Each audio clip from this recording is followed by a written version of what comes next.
ठाकुर जी जान करके कौस्तुभ मणि को फेंक दिए थे समुद्र में, और फिर महाराज उससे निकला तो कौस्तुभ मणि को दूसरा कोई धारण कर नहीं सकता है। उस कौस्तुभ मणि को ठाकुर जी को दे दिया गया। फिर मथा गया तो कल्प वृक्ष निकला, वो कल्प वृक्ष को स्वर्ग में दे दिया गया। इसके बाद महाराज अप्सराएं निकली, अप्सराएं को भी स्वर्ग में भेज दिया गया। अब तो महाराज साक्षात लक्ष्मी देवी प्रकट हो। लक्ष्मी देवी जब प्रकट हो गई तो इस लक्ष्मी को देख करके सबके मन में आया कि मैं ले लूं, मैं ले लूं। ये लक्ष्मी ऐसी है महाराज, ये लक्ष्मी को देख करके कोई ही का मन धैर्य नहीं धारण करता है। ओ जब लिखा शत्रु अभिषेकम यथा विधि, अब लक्ष्मी को बड़ा सुंदर विधि पूर्वक अभिषेक किया गया। और आकाश में मृदंग पड़व मुरज गोमुख महाराज बजने लगा, पुष्पों की वर्षा होने लगी। अब सब लोग आ आकर के लक्ष्मी देवी की सेवा करने लगे, और लक्ष्मी देवी की इच्छा सबको हो गया कि हम लक्ष्मी को ले लें, वो ले ले। सब लोग वस्तु एक हो, लेने वाले हजार हो, तो क्या करना चाहिए? स्वयंवर रच दो भाई, एक ही वस्तु है, कंपटीशन, जो जीतेगा वो ले लेगा। तो सब लोगों को कहा कि खड़ा हो जाओ, सब लोग भगवान सज धज जाओ। और लक्ष्मी महाराज खड़ी हो गई, हाथ में माला ले ली। भूषणानि विचित्राणि विश्वकर्मा प्रजापति, महाराज खूब सुंदर ढंग से सज गई लक्ष्मी, और ले करके हाथ में चल। रूपोदार वयोवर्ण महिमा चित्त छेदसा, लक्ष्मी के रूप सौंदर्य को देख करके सबके हृदय में पहले से आग लग चुका था। अब तो सब चल दिए लक्ष्मी को खुद चाहने के लिए। और लक्ष्मी सबके पास जाती है और सबके गुण दोष का विवेचन करती है। इसके पास इस दोष है, नहीं रहूंगी, इसके पास ये दोष है, नहीं रहूं जाऊंगी, इसके पास ये दोष है।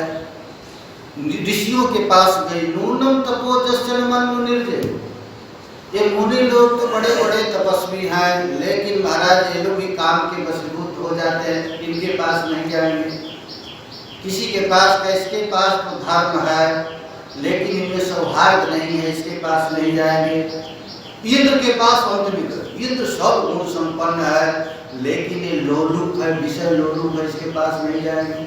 ब्रह्मा जी के पास फिर गई, ब्रह्मा जी सर्वगुण संपन्न है लेकिन इनका भी द्विपराग की आयु है, ये भी 50-100 वर्ष के बाद मर जाते हैं, इनके पास नहीं जाऊंगी। इसके बाद तो महाराज शंकर जी के पास चले। शंकर जी को देख कर लक्ष्मी प्रसन्न हो, लेकिन कई असुर वेशभूषा धारण करता है, महाराज सांप बिच्छू पहनता रहता है, श्मशान की राख लपेटता है, इसके पास भी नहीं जाऊंगी। इसके बाद लक्ष्मी जी कही कि वो नीला नीला समुद्र में कौन है? तो कहे महाराज तो विष्णु भगवान है। तो वो इस कंपटीशन में नहीं गए, स्वयंवर में उन्हें ना, महाराज तो आत्मा राम है, आत्मकाम है, पूर्ण काम, उनको लक्ष्मी की कोई काम नहीं। तब लक्ष्मी कहे कि जिसको हमारी इच्छा नहीं उसी के पास जाऊंगी। तो जबरदस्ती गले में पड़ गई। ये लक्ष्मी महाराज जो चाहता है उसके पास नहीं है, और जो नहीं चाहता उसके पास लक्ष्मी जाती है। अब तो जबरदस्ती लक्ष्मी जाकर ठाकुर जी की माला डाल दी, नहीं चाहने पर भी। लेकिन भगवान लक्ष्मी से जो बिना चाहे उनके पास आ जाए, भगवान किसी को चाहते नहीं, जबरदस्ती उनके पास आ जाए तो भगवान महाराज उसको अपनी छाती पर निवास स्थान दिया। लक्ष्मी जी को ठाकुर जी ने अपने भावें वक्षस्थल पर स्थान दे दिया। फिर भी लक्ष्मी जी वहां नहीं रहती, चरण में ही जाकर के रहती हैं। इसके बाद महाराज लक्ष्मी जी के बाद पुनः मथा गया तो शंख निकला, पांचजन्य शंख, उसको भगवान विष्णु को दिया गया। इसके बाद मथा गया तो बारुणी मदिरा निकला, उस बारुणी मदिरा को असुरों ने ले लिया। फिर चंद्रमा निकला, उस चंद्रमा को शिव जी को दे दिया गया। महाराज केला, एक कदली फल है ना, ये भी 14 रत्न में भी है। ये केला कदली फलम सर्वफलम प्रधान है, इसको पृथ्वी पर रख दिया गया। फिर महाराज साक्षात भगवान धन्वंतरी प्रकट हुए अपने हाथ में अमृत कलश लेकर। महाराज इसके पास अमृत कलश को लेकर के ठाकुर जी प्रकट हो गए। ओ धन्वंतरी जय हो, पुष्पों की वर्षा होने लगी।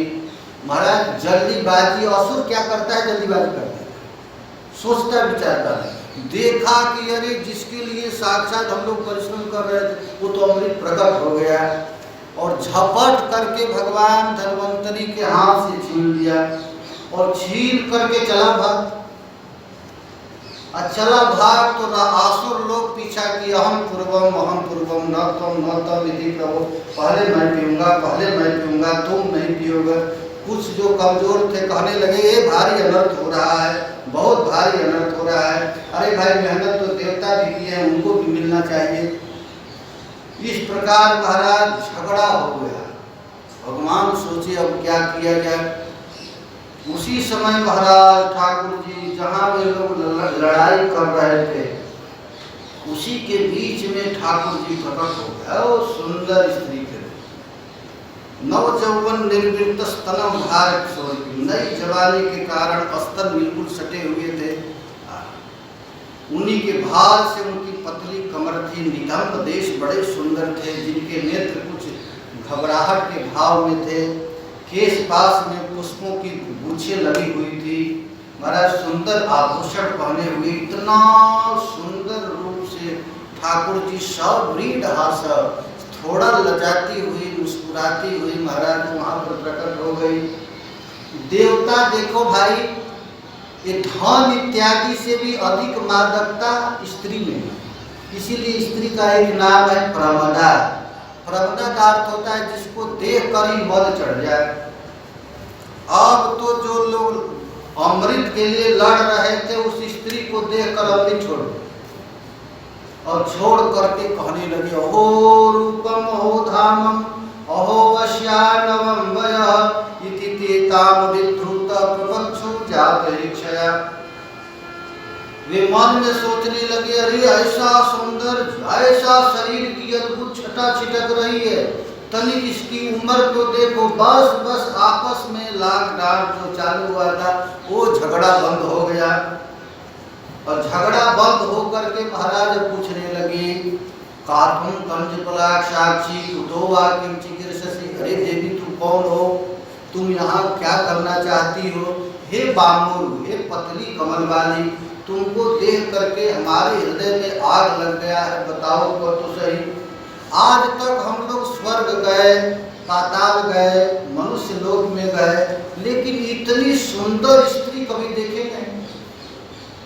सत्य सत्य बताओ, तुमको देख करके हमारे हृदय में आग लग गया है। सात्वम न स्पर्धमाना नाम एक वस्तु मालिनी। देवी तू सत्य सत्य बताओ, एक वस्तु है, इसके लिए झगड़ा लग गया है, तो बताओ क्या करें। महाराज इतना कह करके काम इतना जगा कि अमृत कलश को कह दिए कि हे देवी तू ही पकड़ो यार, इसको तू बांट दो, झंझट करो। देखो भाई काम जब सताता है ना, आदमी पैसा का मालूम नहीं लगता, पैसा फेंकने लगता है। जब इन लोग काम चढ़ा तो काम के आगे अमृत बेकार हो जाएगा। वो सोचे किसी तरह इसको पकड़ो, बाद में कुछ लेकर जाए। ज्ञाति नाम बद्ध वैर नाम संविधत्स सुमध्य में, हम दोनों भाई हैं, झगड़ा लग गया है, वस्तु है तो इसको पकड़ो बांटो। महाराज बंटवारा चालू हो गया। भगवान के हाथ में अमृत कलश आ गया। तो भगवान क्या कहते हैं, देखिए भगवान बड़े ठग हैं ठाकुर जी। भगवान कहते हैं महाराज हमको समझ में नहीं आ रहा है, कथम कश्यप दायादा पुंसल्यामय संगता विश्वास पंडितो जातु कामनी सुनया तुझे। अरे महाराज आप लोग कश्यप जी के संतान हैं और इतने बड़े विद्वान बाप के लड़के होकर के स्त्री पर आसक्त हो रहे हैं। आप लोगों को पता है स्त्रियों पर कोई विश्वास नहीं करना चाहिए। विश्वासम पंडितों जातु काम नहीं सुनया, पंडित को स्त्री पर तो कभी विश्वास करना ही नहीं चाहिए।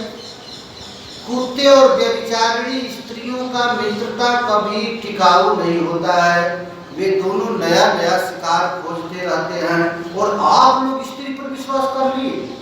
एक राक्षस कहा कि यार देखने में सुंदर नहीं है, इसकी भाव भी कितनी सुंदर है, देखो तो। ततो गृहीत्वा मृत भाजनम हरि बभासई सस्मित शोभया गिरा। मोहिनी रूपधारी प्रभु अपने हाथ में अमृत कलश लिए थे और बोल रहे थे, इतना अच्छे लग रहे थे ठाकुर जी। कहे ठीक है, अमृत ऐसे थोड़े पिया जाएगा, एक बहुत कीमती वस्तु है। जाओ जाओ सब अपने अपने घर स्नान करके आओ, अच्छा अच्छा कपड़ा पहन लो, थोड़ा देवी देवताओं का पूजा करो, बैठ जाओ। ऐसे थोड़े पिलाया जाएगा, जाओ खूब सुंदर सज धज करके आ जाओ। प्राण मुखे उपविष्टे सुरेशु दिव्येषु च। एक तरफ देवता एक तरफ असुर बैठ गए और ठाकुर जी अपने हाथ में महाराज अमृत कलश ले लिए और परोसने लगे। भगवान कह रहे, असुराणाम सुरादानम सर्पाणामिव दुर्नयम मत्वा जातिं सांसारां न त्वां व्यभजदच्युतः। असुरों को अमृत पिलाना सर्प को दूध पिलाना जैसा है। भगवान मन में सोचे, यह सोच करके ठाकुर जी अपने नेत्र की मादक मदिरा असुरों को पिलाना चालू कर दिया है। महाराज छटक करके नाच करके असुरों के पास चले जाते थे और देवताओं को पिला देते थे, और फिर छटक करके उनके पास वो तो नाच रहे थे ऐसे। और ठाकुर जी अपना नृत्य पतली कमल नचाते हुए असुरों के पास करो वाह वाह वाह जा करके देवताओं को पिला देते थे। जब भी उन लोगों का मन इधर उधर जाता, नाचते रहते थे असुरों को मंडली, और पिलाने के लिए देवताओं के पास आ जाते थे। कल्पयित्वा पृथक पत्ति रूपेशाम जगतपति। महाराज उन असुरों के बीच में राहु था। देखो ये राहु है ना, सूर्य और चंद्रमा से अधिक तेज गति है इसकी, बड़ा प्रभावशाली है। ते पालयंत समय असुरा स्वकृतम नृप। मोहिनी का उस समय की इस स्थिति को देख कर मन ही मन विचार करने लगे, क्या किया जाए, इनका बोल तो भूल गया। महाराज ये तो नाचती है, देखती है, केवल असुरों की तरह काम तो करती है यहाँ। अब क्या किए, तो सूर्य और चंद्रमा के बीच में राहु बैठ गया। भगवान पिलाते पिलाते असुर को विदेश शिव सूर्य अपने आँख की इशारा से कहे, प्रभु हमारे बीच में कोई और है। चंद्रमा भी कहा प्रभु। तो भगवान जान गए, लेकिन पंक्ति भगवान जानते थे पंक्ति भेद नहीं करने थे। भाई पंक्ति में बैठ गया तो अब खड़िया पलटन नहीं देखना, अरे यार खिलाओ बाद में कुछ करो। अब बैठ गया पंक्ति में, तुम खड़िया पलटन उठो, साधुओं का भक्ति है। तो भगवान कहे पंक्ति भेद नहीं करना चाहिए, बैठ गया तो पिलाओ बाद में देख लेंगे। ठाकुर जी ने महाराज पिला दिया। और जब देव सूर्य और चंद्रमा कहे तो भगवान तुरंत विश्व रूप में प्रकट हो, और प्रकट होकर के उठाए चक्र और काटे। अमृत पीने के चलते महाराज उसका सिर और धड़ दोनों अमर हो, राहु और केतु हो गया। एवं सुरा सुरगणा समदेश काल हेत्वर्थ कर्म मदयो विफले विकल्पा तत्रामृतम सुरगणा फलमंजसापो जगपाद पंकज रज श्रवणान दैत्या। सुखदेव जी कहते हैं, हे महाराज परीक्षित, देखो देवता और दानव दोनों ने एक परिश्रम किया, एक जैसा काम किया, एक प्रयोजन से किया, लेकिन भगवान में प्रेम नहीं रहने के कारण फल में विभेद हो गया। एक साथ करने के बाद भी श्री कृष्ण के चरण कमल का आश्रय नहीं लेने के कारण ये कर्म करते रहो, लेकिन कर्म फल नहीं देगा।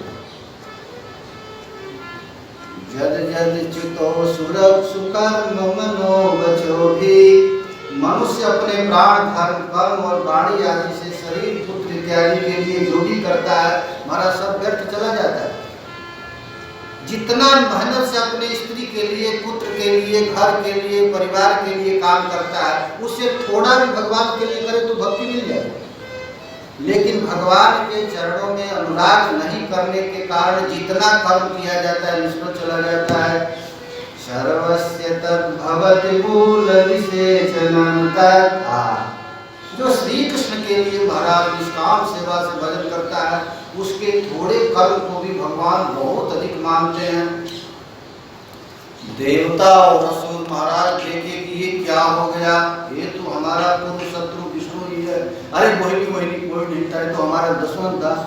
और भयंकर युद्ध चल रहा है, ऐसा भयंकर युद्ध महाराज चालू हुआ कि आज तक पृथ्वी पर ऐसा युद्ध कभी हुआ नहीं था देवासुर का। अरे सब लोग आया, देवता लोगों को भगवान श्री हरि का आश्रय मिल चुका था और अमृत पी लिए थे, देह में ताकत आ गया था। इतना भयानक युद्ध हुआ, इतना भयानक युद्ध हुआ कि देवता लोग सब असुरों को मारे, एक को भी छोड़े नहीं। और बलि महाराज थे, उसको तो काट ही दिया। महाराज बलि महाराज मर गए। और इधर सुखदेव जी पूछते हैं कि हे प्रभु, आप कृपा करके बतलाइए ठाकुर जी मोहिनी रूप क्यों धारण किए। तो कहते हैं कि ऐसी बात है कि भगवान शंकर विष्णु भगवान के पास गए और भगवान शिव ने बड़ा स्तुति ठाकुर जी की, और ठाकुर जी की स्तुति करते हुए कहा कि हे प्रभु, मैं सुना हूँ कि आप मोहिनी रूप धारण किए हैं। आपके जितने अवतार हैं सब अवतारों का मैं याद करता हूँ, कीर्तन करता हूँ, स्मरण करता हूँ, और आपने मोहिनी का रूप अवतार धारण किया था, ये तो मैं कभी देखा नहीं। आप कृपा करके मुझको दिखा दीजिए। भगवान कहे देखो ये कामियों के लिए अच्छा है, भक्तों के लिए अच्छा नहीं, तुम इस रूप को मत देखो। तो नहीं प्रभु कृपा करके दिखा दीजिए। भगवान कहे देखो कौतूहलाय दैत्या नाम जोशित वेशों में आकृता, मैं तो असुरों को मोहने के लिए ज्योति का वेश धारण किए थे। पश्यताम सुर कल्याणी गते पीयूष भाजनी। आप जैसे महात्माओं को मेरा ये रूप नहीं देखना। कहे नहीं प्रभु, हमको तो रूप देखना है, कुछ भी हो जाए।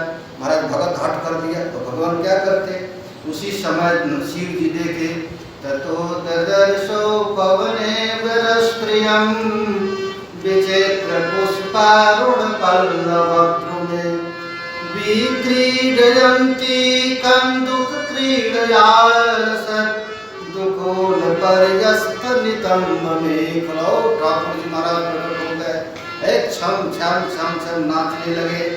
आवर्तन कंपितस्तना, भगवान गेंद खेलने लगे, इधर से उधर दौड़ने पर उनका स्तन हिलता था, पतली कमर लगता था, और टूटा पद प्रयालम नयति ततस्तला। अब भगवान शंकर महाराज अब रहा नहीं गया, पार्वती वहीं थी, उनको छोड़ करके मोहिनी को पकड़ने के लिए चले। भगवान चले भाग। एवं तारुचिरा पांगी दर्शनीया मनोरमा दृष्ट्वा तन्या मनश्चक्रे विसृजन्त्या भवाकिला। महाराज काम का भयंकर तेज शंकर के हृदय में घुस गया, शिव की पागल होकर भागने लगे। आगे आगे मोहिनी रूप ठाकुर और पीछे शंकर, उनका तेज स्खलित हो जिससे सोना चांदी का भरामार हो गया। महाराज उनकी बुद्धि जब खोली तो कहे प्रभु मैं क्या हो गया, हमारी ऐसी स्थिति। भगवान कहे दुखी मत हो, एक कोई दूसरी स्त्री नहीं, भक्त यदि भगवान पर मोहित हो गया, माया का क्या काम है। तुम उदास मत हो, तुमको माया कुछ प्रभावित नहीं की, भगवान की माया से प्रभावित हुए हो, साधारण माया से नहीं। बड़ा शंकर जी खुश हो, भगवान ने लीला दिखाया। इसके बाद महाराज एतन मोह कीर्तयतोनुशीर्णवता नरिष्यते जातु सुदम इतः क्वचित्। यदि भगवान श्री हरि की इस लीला का कोई जो स्मरण करता है, उसका मन कभी विषय में नहीं जाता है। असद विषयमागम्याम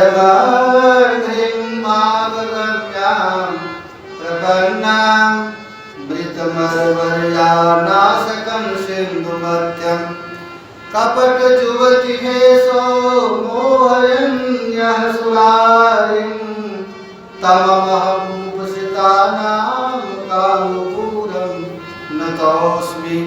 महाराज ठाकुर जी मन ही मन विचार करने लगे कि इस रूप से मैं किसको मोहित करूं। तो महाराज उन्होंने कपट युवती वेश, युवती भेष से महाराज ठाकुर जी बस में कर लिए। इसके बाद महाराज बलि महाराज मर चुके थे। जब शुक्राचार्य जी को पता चला कि हमारा बेटा, अरे हमारा चेला मर गया है, हमारे गुरु लोगों को बड़ा दुख होता है अपने चेला को ये होने पर, बड़ा उनको कष्ट हुआ शुक्राचार्य जी को। शुक्राचार्य जी आए और जितने भी असुर मरे हुए थे महाराज सबको जीवित किए, अपने चेला बलि को जीवित कर दिए और जीवित करके दिव्य यज्ञ कर रहा है। और उस यज्ञ में अग्नि कुंड से सोना जैसा चमकता हुआ एक रथ प्रकट हुआ और उस रथ पर महाराज दिव्य तर्कस थे, धनुष थे, बाण थे। अय हेमं गलदत बाहुस्फुरन मकर कुंडलम रराज रथ मारुढ़ो धिष्णस्तिव अव्यराट, दिव्य चमकता हुआ जब रथ प्रकट हुआ, बलि महाराज उस रथ पर बैठ गए और बैठ करके गुरु जी से पूछे, गुरु जी मैं क्या करूं? तो गुरु जी कहे, बेटा देखता क्या, अरे स्वर्ग पर धावा भूत, देर मत कर। महाराज एकदम आकाश गंगया दिव्या वितक परिक भूतया, स्वर्ग की बड़ा सुंदर यहाँ पर वर्णन किए हैं। स्वर्ग की कैसा राजमार्ग है, कैसा घर है, कैसी वहाँ की स्त्रियां हैं। जत्र नित्य वयो रूपा श्यामा विरग वाससा, वहाँ के स्वर्ग में महाराज एक अवस्था होता है जवाब, उनका वस्त्र कभी मलिन नहीं होता, शरीर में कभी झुर्रियां नहीं पड़ती है, नित्य यौवन रहता है। भ्राजन्ते रूप नावर्य, उनके रूप सुंदर, इतने सुंदर होते हैं। वहाँ की स्त्रियों के चोटी के फूल से राजमार्ग बिछ जाता है, उनके घरों से अगरू का सुगंध निकलता रहता है। महाराज सूर्य के प्रकाश के छा देता है अगरू का प्रकाश, धीरे धीरे चलते हैं, मंद सुगंध हवा चलता रहता है। वहाँ शंख मृदंग हमेशा बाजते रहते हैं, सबके चित्त को खींचते रहते हैं। इस स्वर्ग को वर्णन सुन करके मन में आया कि हम भी स्वर्ग चल जाए। तो सुखदेव जी कहते हैं, जामना ब्रजंति धर्मिष्ठा, अधार्मिक वहाँ लग नहीं जा सकते हैं, खल नहीं जा सकता है, भूत ध्रुव जो प्राणियों से द्वेष करते हैं वो भी नहीं जा सकते हैं। मानिनो कामिनो लुब्धाय गिरहीना ब्रजंति तब, माने जो सब दुर्गुणों से दूर है वही स्वर्ग जा सकता है। जब स्वर्ग के नजदीक बलि महाराज गए तो महाराज तुरंत इंद्र गया अपने गुरु जी के पास और गुरु जी से जाकर के कहा कि प्रभु मैं अपने शत्रु को मार दिया था, फिर वो कैसे जीवित हो गया? मैं देखा हूँ कि दल बल के साथ पुनः स्वर्ग पर चढ़ाई कर दिया है, मैं क्या करूँ? तो गुरु जी तुरंत कहे, जानामि भगवान शक्तो न तस्य कारणम शिष्यों को उपहृतम तेजो भृगुभिर ब्रह्मवादि भी। बृहस्पति जी कहे कि हमको पता है बलि का तेज कैसे बढ़ा है, ये ब्राह्मणों की कृपा से उसकी तेज बढ़ गया है। ये लोग ब्राह्मणों की इतनी भक्ति किए हैं कि महाराज भगवान विष्णु प्रसन्न हो गए हैं। अब मैं क्या करूं? तो किसी तरह स्वर्ग को छोड़ करके भाग गए। इस समय बलि का तेज इतना बढ़ गया है कि भगवान विष्णु भी बलि को कुछ बिगाड़ नहीं सकते। क्या करे? तो तुम लोग भाग जाओ। महाराज गुरु के आदेश सुनते ही इंद्र अपने प्रत्येक देवताओं के साथ स्वर्ग को खाली कर छोड़ दिया। जब बलि महाराज स्वर्ग में गए तो देखे बिल्कुल खाली है स्वर्ग, कोई नहीं है। गुरु जी से पूछे, गुरु जी क्या करो? अब क्या करना है? आसन में बैठ जाए। अब कोई नहीं तो बैठ। महाराज बैठ। एक दिन कश्यप जी अपनी पत्नी अदिति के पास गए। तो अदिति के पास गए तो अदिति बड़ा सेवा की अपने पति को, और सेवा करने के बाद पूछे कि तुम चाहती आखिर क्या है? तो कहे कि प्रभु आपको पता नहीं, जिसका लड़का नष्ट हो गया उस माँ को क्या चाहिए? तो क्या चाहिए? एक ऐसा हमको बेटा दे दीजिए कि हमारे पुत्रों का धन संपत्ति पुनः लौटा दे। महाराज यह सुन करके कश्यप को बड़ा दुख लगा। अरे स्त्रियों के चक्कर में नहीं पड़ना, देखो ये अपना ही काम बनाना चाहते। भगवान कश्यप कहे, वह देहो भावतिको नात्मा कोचात्म प्रकृते परम कस्य कति पुत्रादि मोह एव हि कारणम। अरे कहाँ कौन स्त्री कौन पुरुष, कहाँ ये शरीर भौतिक, आत्मा कहाँ और प्राकृतिक वस्तु, इन दोनों का कभी मेल नहीं है। लेकिन देखो कस्य के कति पुत्रादि मोह एव हि कारणम, मोह के कारण ही ये सब होता है। फिर भी उन्होंने कहा कि हमको कोई किसी तरह एक बेटा चाहिए जो हमारे पुत्रों का धन लौटा दे। तो उन्होंने महाराज 12 दिन का एक पयोव्रत व्रत है, बड़ा सुंदर व्रत है। कहे कि इस व्रत को यदि तुम करोगी तो स्वयं भगवान प्रकट होंगे और तुम्हारे पुत्रों का लौटाया हुआ संपत्ति को दे। महाराज एक पयोव्रत की, और पयोव्रत से साक्षात भगवान प्रकट हो गए। वासुदेव समाधाय चचार पयोव्रतम पीतावास चतुर्बाहु शंख चक्र गदाधर। पयोव्रत के अनुष्ठान के बाद साक्षात रमा रमण भगवान श्री हरि महाराज उनके यज्ञ में अदिति के पास प्रकट हो। और प्रकट होते ही महाराज सब देवता लोग आश्चर्यचकित होकर ब्रह्मा जी आए। ब्रह्मा जी खूब प्रशंसा की, खूब महाराज नृत्य गान किए, स्त्रियां आई, गंधर्व किन्नर गंधर्व इत्यादि आकर के जय हो का नारा लगने लगा। महाराज श्रावण नक्षत्र में भादव के शुक्ल द्वादशी के दिन भगवान वामन का अवतार हुआ, जो कल भी था, कल वामन द्वादशी था, कल ही ठाकुर जी का अवतार हुआ। एकदम अभियुक्त मुहूर्त में स्वयं साक्षात सविता आकर के उनको गायत्री मंत्र दे, बृहस्पति ने आकर के जनेऊ दिए, कश्यप ने आकर के मेखला दिए, पृथ्वी ने आकर के मृग चरण दिए, आकाश ने आकर उनको छत्र दिया, ब्रह्मा जी आकर उसको कमंडल दिए, सप्तर्षियों ने आकर के कुश दिया, सरस्वती साक्षात आकर रुद्राक्ष की माला दी, और कुबेर भगवान आकर के भिक्षा पात्र दी। और इसके बाद भगवान वामन मंद मंद मुस्कुराने लगे। सब देवता लोग आकर के इनकी स्तुति करने लगे। वो पूछे कि प्रभु मैं क्या करूं, आप बताइए। तो महाराज ब्राह्मण को क्या है, जब जदुपद संस्कार होता है ब्राह्मणों का, तब महाराज कहा जाता है थोड़ा भिक्षा मांग लो। भिक्षा कहाँ मांगे, पूछे कि कहाँ भिक्षा मांगू।